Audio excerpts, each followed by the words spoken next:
Nós chegamos num ponto. Então vamos lá. Pelo menos desde a época do Fernando Henroca. Fernando Henroca. Sim, um Fernando Henroca é um comuninha. Gosta de dar umas tragadas. Dar umas tragadas e tal. Mas um jeitão muito...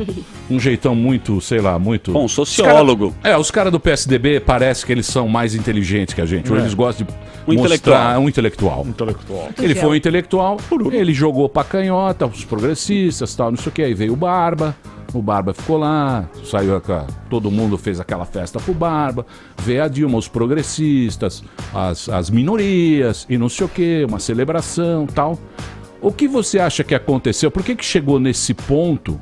Você acha que foi muito progressista? Virou uma baderna? Você acha que o Brasil virou uma baderna? Liberou geral. Moralmente falando, de um jeito assim mais nacional, né? Pensando assim a população do Brasil inteiro. O que você acha que aconteceu com os progressistas para chegar nesse ponto para o cara eleger 32 militares, né? Militares. Sim. Desse processo eleitoral teve uma mudança de composição nas casas legislativas, né? Por exemplo, partidos mais tradicionais da direita perderam muitas cadeiras. O PSDB hoje no Congresso vai ter o mesmo tamanho do PDT, por exemplo. Isso é uma grande novidade, porque o PSDB sempre foi uma das principais forças do Congresso Nacional, teve muito espaço lá dentro, assim como o Democrata ou grandes nomes do PMDB que se reelegem há tantos anos, né?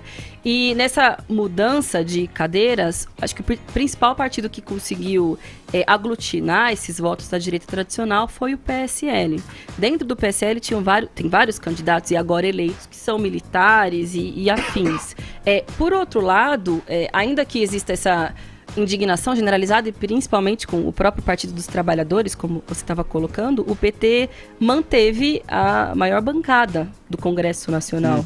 Significa que, apesar de tudo, ele ainda tem a sua força. E veja, o próprio PSOL também cresceu a sua bancada. Claro, de uma proporção menor do que o PSL, mas é que nem tem a ver com o fenômeno, com a onda Bolsonaro, 10, que acabou, como se diz, puxando muitos votos e muitos deputados para conformar uma maioria para ele no Congresso. Você acha que foi o Bolsonaro?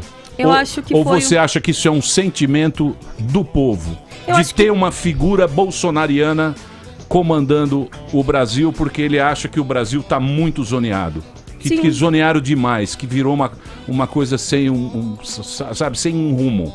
Eu acho que o Bolsonaro é um personagem perfeito para o momento de crise política e crise econômica que a gente vive hoje no Brasil. É uma tentativa de um setor da sociedade articulado de responder a esse sentimento, que é expresso nas ruas, expresso nas redes sociais e nos grupos de família. Mas, no meu ponto de vista, o Bolsonaro não é uma alternativa, como eu já expressei aqui, mas justamente por ele dialogar com essa lógica do autoritarismo e do conservadorismo, muita gente se sente segura e esperançosa dedicando o seu voto ao Bolsonaro. E é por isso que eu faço esse esforço, tentei fazer esse esforço aqui de mostrar que, para mim, o Bolsonaro de longe não é uma alternativa e não vai botar ordem na casa. Ele está no Congresso Nacional há muitos e muitos anos. Ele votou junto com o governo Temer, mesmo com o governo Dilma e com o governo Lula, uma série de políticas que hoje as pessoas não gostam. Votou contra projetos importantíssimos para a população, como, por exemplo, a regulamentação dos direitos trabalhistas das domésticas, que são as mulheres pobres, trabalhadoras, enfim, nos lares das famílias brasileiras, porque ele flerta com o autoritarismo, porque ele dialoga com o agronegócio, que sempre foi a base da economia do nosso país, e isso precisa mudar, senão a gente vai seguir sendo eternamente um país exportador de commodities e destruidor do nosso próprio meio ambiente, mas com requintes de autoritarismo que a gente já debateu aqui, é terrível.